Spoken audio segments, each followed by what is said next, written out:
in class 10th. This time I will try to complete your last topic, that was nutrition in plants. So I just want to introduce to you all that we had started our chapter, that is life processes, and it is very important chapter for your board exams. And we had read about the nutrition and modes of nutrition in plants and animals, and we had also read about the mode of nutrition in animals, mode of nutrition in lower organisms, and we had also read about the nutrition as a metabolic process and the dental caries. We had also discussed about it, and now we are going to discuss about the nutrition in plants. So last time हमने nutrition in plants जो था वो छोड़ा हुआ था यहाँ पर कि जब भी जो दो टाइप की रिएक्शन होती है फोटोसिंथेसिस के रिएक्शन में, पहला फोटोकेमिकल फेज़ होता है और एक बायोसिंथेटिक फेज़ होता है। फोटोकेमिकल फेज़ को लाइट फेज़ कहा जाता है या लाइट रिएक्शन कहा जाता है, और बायोसिंथेटिक फेज़ को डार्क रिएक्शन कहा जाता है। तो फोटोकेमिकल फेज़ मैंने आपको ये बताया था कि इसको हिल्स रिएक्शन बोला जाता है, क्योंकि हिल्स रिएक्शन जिस साइंटिस्ट ने इसको डिस्कवर किया था उसने अपने सरनेम के नाम पर इसका नाम डाल दिया था। सो इस रिएक्शन में क्या होता है कि सबसे पहले सनलाइट एनर्जी जो पैकेट्स की फॉर्म में होती है, फोटॉन्स की फॉर्म में, उसको पिगमेंट्स क्लोरोफिल वगैरह और कैरोटीनॉइड्स को एब्जॉर्ब करते हैं, और एब्जॉर्ब करने के बाद क्लोरोफिल ए यहाँ पर एक्टिवेट हो जाती है और बी भी एक्टिवेट हो जाती है, और वो एक्टिवेट होने के बाद फोटोलिसिस ऑफ वाटर स्टार्ट हो जाती है, जिसमें वाटर एनर्जी की वजह से टूट जाता है हाइड्रोजन और ऑक्सीजन में। ऑक्सीजन फोटोसिंथेसिस के टाइम पे बाहर निकल जाती है, और जो हाइड्रोजन होती है वो फर्दर आगे यूटिलाइज होती है in the formation of NADPH, nicotinamide dinucleotide phosphate. So ये NADP के साथ H यहाँ पर रिएक्ट हो जाएगा और क्या बना देगा, NADPH। ठीक है, तो ये बन जाएगा NADPH यहाँ पर, ये NADPH यहाँ पर बनेगा। फिर हमने फर्दर बात की थी कि जो ATP है वो कैसे बनेगा। ATP क्योंकि एनर्जी के यूनिट्स होते हैं और बड़े इंपॉर्टेंट रोल प्ले करते हैं, तो वो कैसे बनेंगे, जब भी ADP adenosine diphosphate inorganic phosphate के साथ रिएक्ट करता है और एनर्जी भी यूटिलाइज करता है, तो वो बनाता है ATP। सो एडिनोसिन डाइफॉस्फेट रिएक्ट करता है इनऑर्गेनिक फॉस्फेट के साथ, तो वो बना देगा ATP। फिर हमने फर्दर आगे मूव करना है, जो सेकंड फेज़ पे हम आएंगे, बायोसिंथेटिक फेज़, जिसको आप डार्क फेज़ भी बोलते हो। ये जो रिएक्शन है ये लाइट रिएक्शन से थोड़ी ज़्यादा स्लो होती है, और इसमें लाइट इतना रोल प्ले नहीं करती है। आपने देखा था फोटोकेमिकल फेज़ में पहले फोटोलिसिस हुई थी वाटर की, तो वाटर की ब्रेकडाउन हुई थी और तब जाके रिएक्शन स्टार्ट हुई थी। और आपने ये भी देखा था कि सनलाइट एनर्जी प्लांट्स ने पहले एब्जॉर्ब की, पर बायोसिंथेटिक फेज़ में जो लाइट है वो इतना इंपॉर्टेंट रोल प्ले नहीं करती है। इस रिएक्शन में CO2 जो है वो रिड्यूस हो जाएगा NADPH और ATP से। इन दोनों को, NADPH और ATP को, आप एसिमिलेटरी पावर बोलते हो। और इन्होंने बताया है इसमें क्या होगा, कार्बन डाइऑक्साइड की फिक्सेशन होगी जिससे आपको ग्लूकोज बनेगा। सो इस प्रोसेस में सबसे पहले क्या होता है, इसमें इन्होंने बोला है शुगर कंटेनिंग कंपाउंड होता है जिसमें 5 कार्बन होते हैं। ठीक है, एक शुगर का कंपाउंड होता है, इसमें 5 कार्बन होते हैं, और वो फॉस्फोराइलेटेड होगा। फॉस्फोराइलेटेड दोनों एंड्स में होगा, दैट मीन्स उसमें फॉस्फोराइलेटेड में क्या होगा कि वहाँ पर जैसा हम बात कर रहे थे यहाँ पर, sugar containing 5 carbon containing compound जो होता है वो फॉस्फोराइलेटेड होता है, और फॉस्फोराइलेट होने के बाद दोनों एंड से होगा और वो बन जाएगा RUDP, जिसको आप बोलोगे राइबोलोस डाइफॉस्फेट। 2 फॉस्फेट के ग्रुप्स इसमें अटैच्ड हो जाएंगे। फिर ये RUDP होगा वो एक मॉलिक्यूल कार्बन डाइऑक्साइड के साथ अटैच करेगा, और उसके साथ वो एसिमिलेटरी पावर्स को भी यूटिलाइज़ करेगा जो ATP और NADP हैं, और वो वहाँ पर क्या बना देगा, 6 carbon containing substance, that is glucose.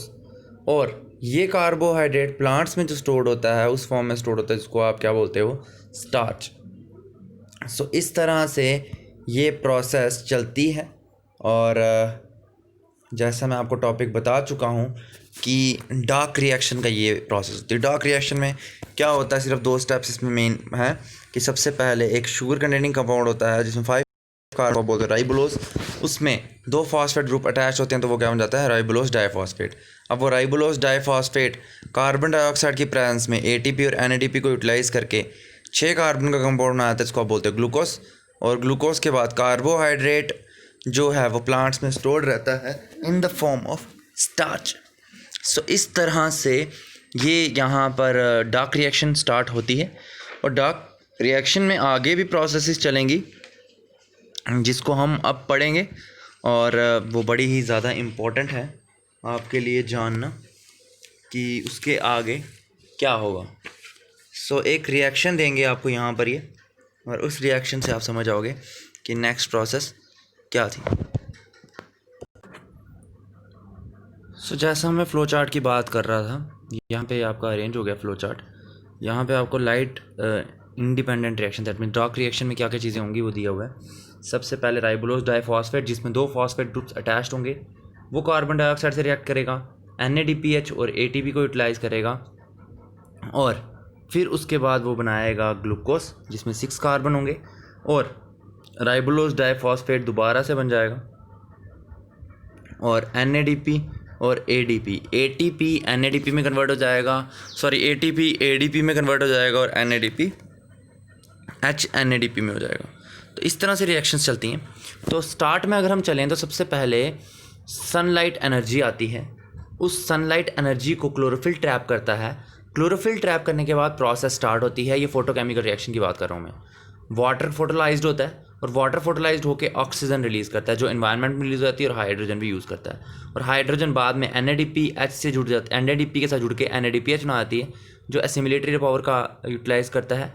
और एनर्जी जो होती है वो ADP के साथ जुड़ के एक IP इनऑर्गेनिक फॉस्फेट भी जुड़ता है वहाँ पर। इनऑर्गेनिक फॉस्फेट जुड़ के वो बन जाता है ATP। तो ये रिएक्शन थी आपकी लाइट रिएक्शंस। और डार्क रिएक्शन की जब हम बात करते हैं तो इसमें एक कंपाउंड था जिसका नाम था 5 कार्बन कंपाउंड, जिसको आप राइबोलोज बोलते हो। राइबोलोज फॉस्फोराइलेट होगा। फॉस्फोराइलेट का मतलब ये है इसमें दोनों फॉस्फेट ग्रुप्स अटैच्ड होंगे। जब दोनों जगह इसके फॉस्फेट ग्रुप्स अटैच्ड होंगे तो ये बन जाएगा राइबोलोज डाइफॉस्फेट।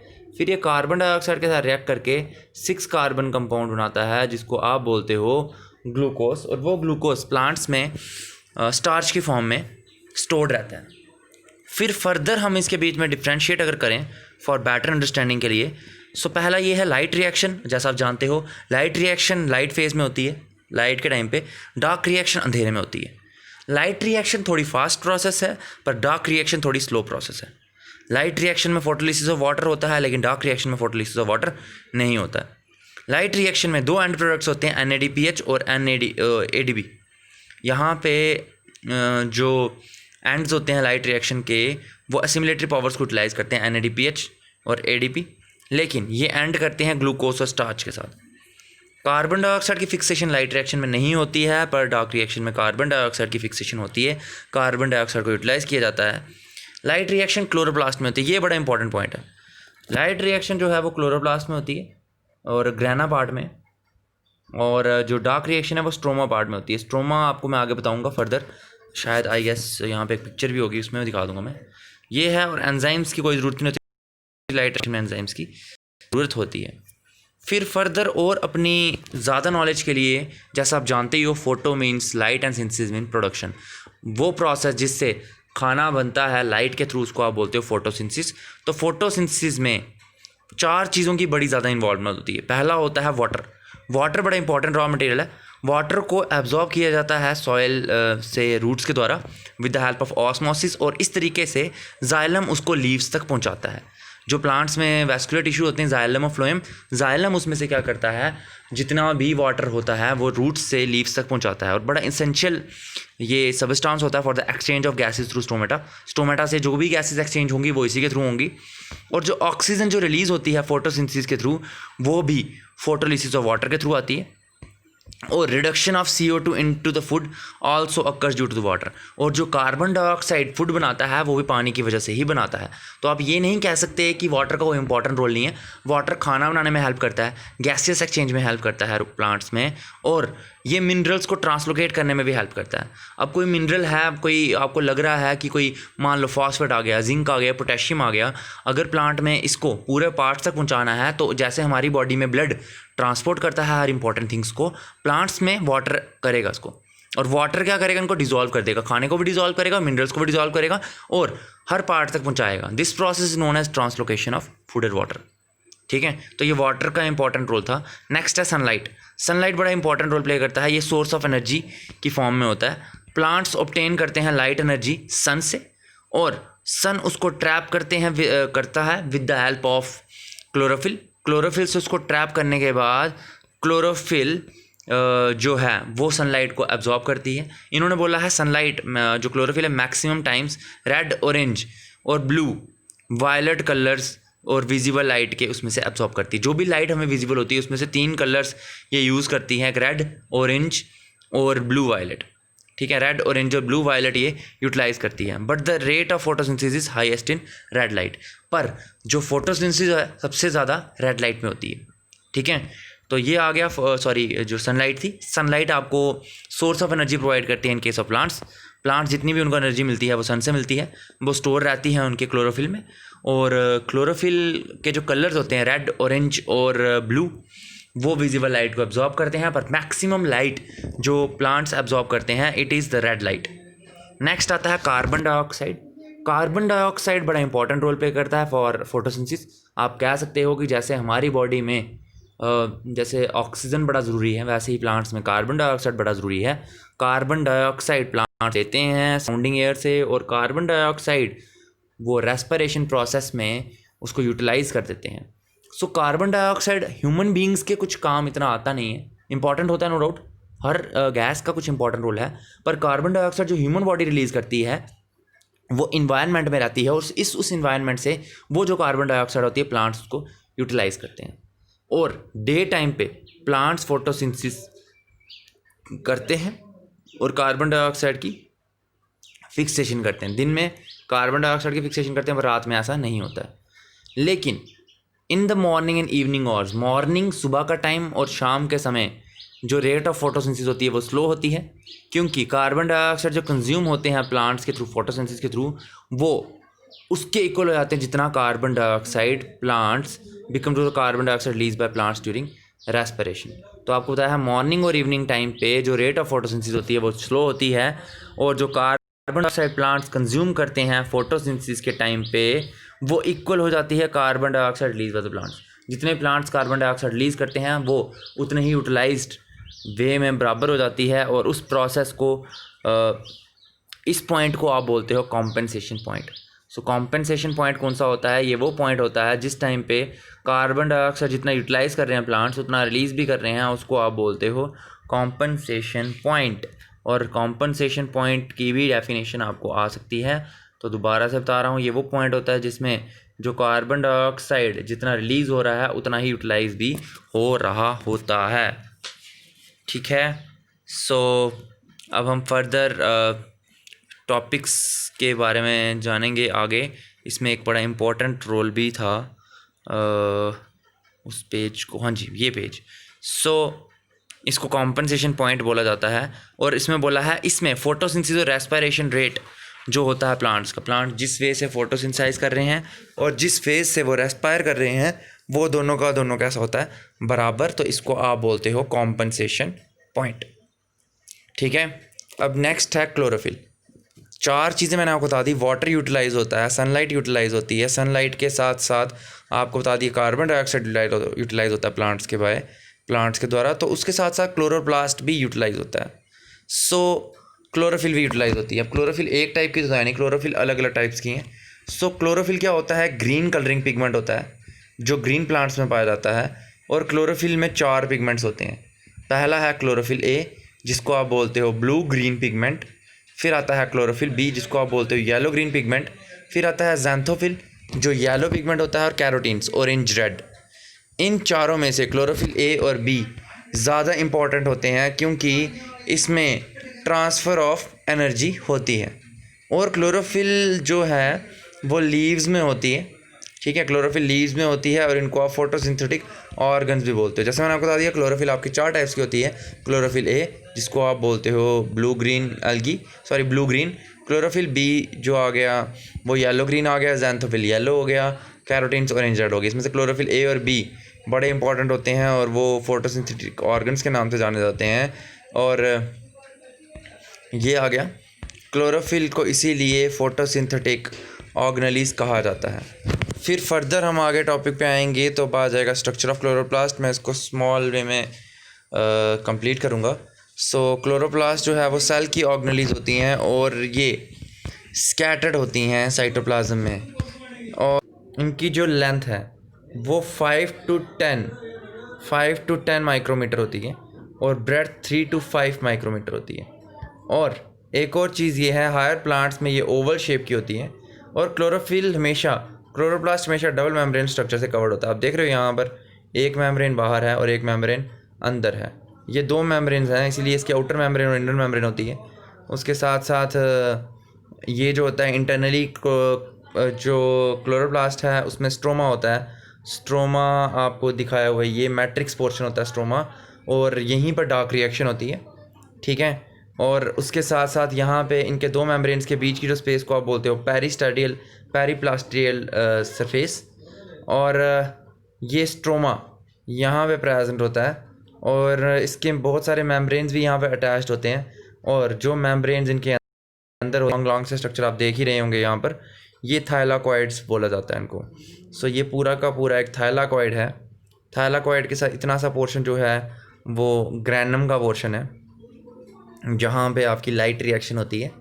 सो ये आ गया। इसमें ऑलमोस्ट 2 से लेके 100 थाइलाकॉइड्स होते हैं। सो ये जो हैं ये पतले पतले से आप स्टेप्स देख रहे होंगे, ये थाइलाकॉइड्स हैं। और थाइलाकॉइड जब जुड़ जाते हैं, दो या 2 से ज़्यादा 100 तक हो जाते हैं, उसको आप स्ट्रोमा बोलते हो, सॉरी ग्रैनम बोलते हो। और ये बड़ा इम्पॉर्टेंट रोल प्ले करते हैं in the storage of chlorophyll. और यहाँ पे आपको बताया है ऑलमोस्ट 50 से 40 ग्रेनास क्लोरोप्लास्ट में आपको मिलते हैं। और क्लोरोफिल इन्हीं थाइलाकॉइड्स में रहती है, जैसे मैं आपको पहले बता चुका हूँ।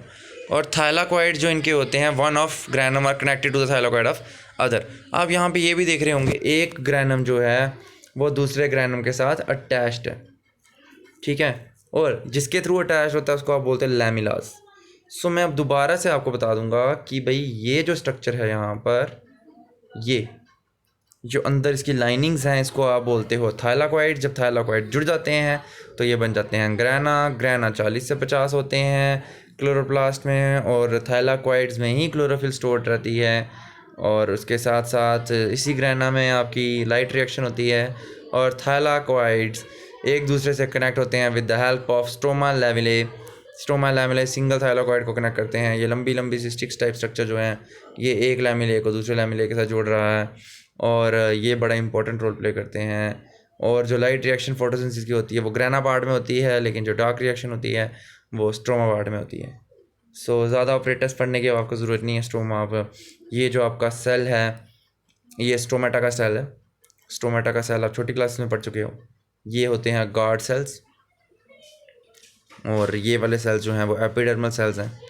और इस गार्ड सेल्स में आप देख रहे हो डॉट डॉट से स्ट्रक्चर्स हैं, और ये जो डॉट डॉट से स्ट्रक्चर्स हैं, और ये जो मैं आपको बता रहा डॉट डॉट से स्ट्रक्चर्स हैं, इनको आप बोलते हो क्लोरोप्लास्ट, ठीक है। सो क्लोरोप्लास्ट के बाद अब हम फर्दर आगे मूव करेंगे। ये स्टोमेटा ओपन कैसे होता है वो आप देख रहे हो। जब स्टोमेटा का ये जो अपर्चर है जिसको आप स्टोमा बोलते हो, ये काफ़ी ज़्यादा ओपन होगा तो इस टाइम पे स्टोमेटा ओपन होगा। लेकिन जब ये क्लोज्ड होगा तो ये इस तरीके से होगा। सो ये मैं आपको बता चुका हूँ। ये स्टोमेटा में रेड किडनी बीन लाइक, ये किडनी शेप स्ट्रक्चर्स होते हैं, बीन लाइक स्ट्रक्चर्स, जिसको आप बोलते हो गार्ड सेल्स। और गार्ड सेल्स के बीच में ये पोर होता है, इसको आप बोलते हो स्ट्रोमा।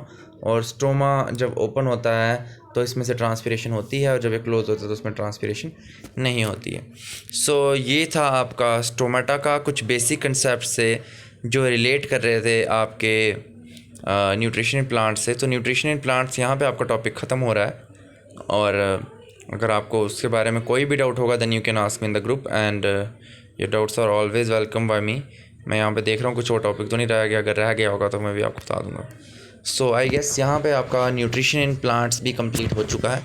न्यूट्रिशन प्लांट्स में मैं एक शॉर्ट नोट आपको छोटा सा बताना चाहता हूँ कि जो लीफ होता है, लीफ के स्ट्रक्चर में 2 एपिडर्मिस होते हैं। एपिडर्मिस क्या होती है? Upper layer. सो मान लो ये लीफ का स्ट्रक्चर है, और ये जो ऊपर वाला जो पोर्शन होता है, जो ऊपर वाली लेयर होती है, इसको आप बोलते हो अपर एपिडर्मिस, और जो नीचे वाली लेयर होती है इसको आप बोलते हो लोअर एपिडर्मिस। लोअर एपिडर्मिस के बीच में कुछ इस टाइप के स्ट्रक्चर्स होते हैं जिनको आप बोलते हो, यहाँ पर ये जो इनके सेल्स होते हैं, इसके जो लोअर और अपर एपिडर्मिस के बीच में होते हैं, इनको आप बोलते हो मेसोफिल सेल्स।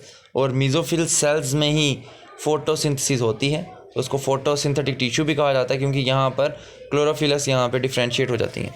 तो यहाँ पे 2 टाइप्स के होते हैं वो, एक पैलिसेड पैरेन्काइमा होता है और पैलिसेड पैरेन्काइमा के साथ साथ एक स्पंजी पैरेन्काइमा, 2 टाइप्स के सेल्स होते हैं इसमें, ठीक है। सो 2 टाइप्स के इसमें सेल्स होते हैं। सो मैं अब एक आपको स्ट्रक्चर दिखा ही देता हूँ ताकि आपको 2-3 मिनट में वो समझ आ जाए। सो ये टॉपिक भी मेरे माइंड में स्ट्राइक हुआ तो मैंने सोचा आपको पढ़ा ही देता हूँ ये, क्योंकि ये बड़ा इम्पोर्टेंट भी नहीं है बट फिर भी आपके जनरल नॉलेज के लिए काफ़ी ज़रूरी है। तो अगर आप देखो ये जो है वो ट्रांसवर्स सेक्शन है लीफ की, टीएस होता है ट्रांसवर्स सेक्शन। सो अगर आप ध्यान से देखो तो ये अपर जो लेयर है इसको आप बोलते हो क्यूटिकल, ये जो पोर्शन है इसका क्यूटिकल है। क्यूटिकल के बाद ये आप देख रहे हो छोटे छोटे से जो ये सेल्स हैं, आप रेक्टेंगुलर शेप के सेल्स देख रहे हो, इनको आप बोलते हो अपर एपिडर्मिस और ये लोअर एपिडर्मिस होते हैं, नीचे वाले सेल्स, ठीक है। और इनके बीच में ये जो है स्टोमेटा है और स्टोमेटा के साइड में जो ये डॉट्स जहाँ पे मैंने डाले हैं ये इनके गार्ड सेल्स, ठीक है, ये इनके गार्ड सेल्स आ गए। फिर फर्दर अगर आप देखो अपर एपिडर्मिस लोअर एपिडर्मिस के बीच में एक और है, ये वाला जो पोर्शन है इसको आप बोलते हो पैलिसेड पैरेन्काइमा। सो ये पैलिसेड पैरेन्काइमा जो है क्लोजली पैक्ड सेल्स होते हैं, ये अपर एपिडर्मिस के नीचे होते हैं। फिर पैलिसेड पैरेन्काइमा के नीचे जो स्ट्रक्चर है वो है स्पंजी पैरेन्काइमा, ये स्पंजी पैरेन्काइमा है। और स्पंजी पैरेन्काइमा लूजली पैक्ड होते हैं, इनके बीच में एयर कैविटीज़ बड़ी सारी होती हैं और इनके साइड में वैस्कुलर बंडल्स भी होते हैं जिनको बंडल शीथ कहा जाता है। और ये स्पंजी पैरेन्काइमा उन जाइलम और फ्लोएम को कवर करके रखता है, ठीक है। तो ये कवर करने में हेल्प करता है और ये पूरा का पूरा इसको आप बंडल शीथ बोलते हो। और बंडल शीथ में यहाँ पे 2 स्ट्रक्चर्स होते हैं, xylem surrounded by phloem, xylem internal part होता है और फ्लोएम बाहर का होता है। ये जो पोर्शन है ये यहाँ पे जाइलम है और जो आउटर पोर्शन है वो वहाँ पर क्या है, फ्लोएम है। सो अब हम फर्दर आगे मूव करेंगे। नेक्स्ट जो है हमारा बंडल शीथ, मैंने आपको बता दिया ये ट्रांसफर सेक्शन होता है लीफ का। सो यहाँ पे जो प्रोसेस है वो कंप्लीट होती है। सो ये ओवरऑल स्ट्रक्चर था, अपर एपिडर्मिस लोअर एपिडर्मिस, नीचे पैलिसेड पैरेन्काइमा, फिर स्पंजी पैरेन्काइमा और उसके नीचे वैस्कुलर बंडल्स। सो जो मीज़ोफिल सेल्स होते हैं, जो ये बीच के सेल्स जितने भी हैं ये सारे के सारे मीज़ोफिल सेल्स होते हैं। सो ये मीज़ोफिल सेल्स जो हैं ये बड़ा इंपॉर्टेंट रोल प्ले करते हैं, इसको फोटोसिंथेटिक टिश्यू भी बोला जाता है और ये यहाँ पे मेन फोटोसिंथेसिस होती है। सो आई होप आपको ये टॉपिक समझ आया होगा and if you have any kind of doubt then you can ask me in the group. So thank